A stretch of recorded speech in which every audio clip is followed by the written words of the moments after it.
And with me, of course, Michael Jackson and Lisa Marie Presley. Welcome to Prime Time. Glad you're here.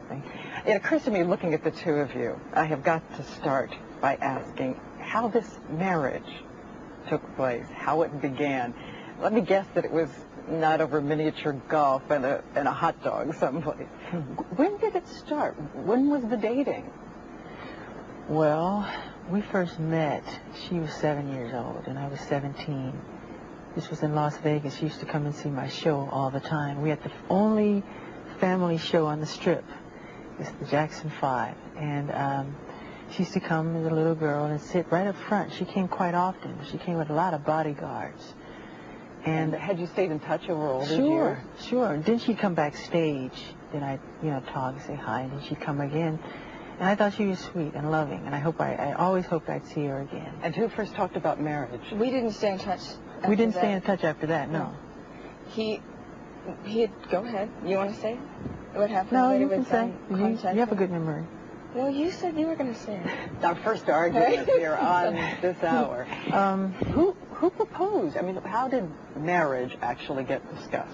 Well, at first, this is what happened. When she was 18, I used to tell my lawyer, John Branca, do you know Lisa Marie Presley? He'd go, well, I represent her mother.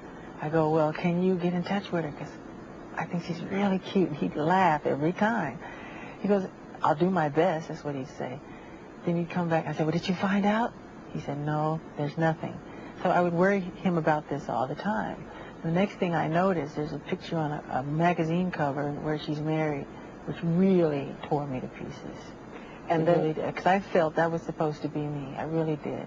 And what was the countdown to your marriage? Tell me who said the word marriage first. I did. he did. I did. When? Where? When? On Where? the telephone. Oh, yeah, on the telephone. He first asked me. When? We were dating now for 4 months. Right? 4 months? I don't remember. Well, anyway, we were spending a lot of time together. I don't know how I didn't manage to get in the press, because we weren't hiding it. I was in Las Vegas. We were in Neverland. We were everywhere. I went to Atlanta. We were in bookstores. We were not hiding it. And you said yes right away? I was separated for 4 months, and he said, what would you do if I asked you to marry me? And I said, I would. Big I would, though. You were really enthusiastic. I have to ask you this because I can only imagine the number of lawyers involved in a prenuptial agreement between these two fortunes. Mm-hmm. Is there one? A careful one? Well, we've worked out things and we've signed certain things, but of course, that's very confidential. We made agreements prior, yes.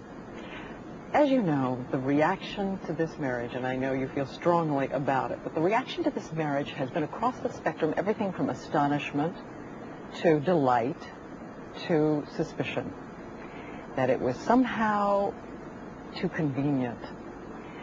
Lisa, did you ask Michael about the charges?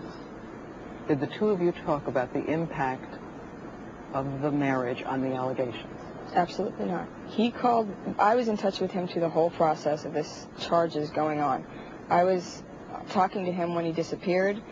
I was actually supposed to go to San Juan, Puerto Rico when he left and disappeared, and I got a call that he wasn't going to be there, and I was actually part of the whole thing with him, but talking to him on the phone. So I didn't. Did you say to him, are they true? No, I didn't. No, I actually did not. I want to take a minute here, and I'm going to come back to the marriage. Sorry. He went on and on and on about it, so I didn't really have to say, are the allegations true? It was, on the phone, and over and over just again. Constant, yeah. Well, because I know that you've wanted to express similar sentiments for a long time, I want to ask a few things about the charges, but first I want to establish for the viewers here, there are no ground rules. You have said to me you are not afraid of any questions. So wanted that understood by everybody before we proceed. I think I want to begin by making sure that the terms are clear. You have said that you would never harm a child. I want to be specific as I can. Did you ever, as this young boy said you did you ever sexually engage, fondle, have sexual contact with this child or any other child? Never, ever. I could never harm a child or anyone. It's not in my heart. It's not who I am, and it's not what I'm not even interested in that. And what do you think should be done to someone who does that? To someone who does that, what I think it should be done, gee, I think they need help.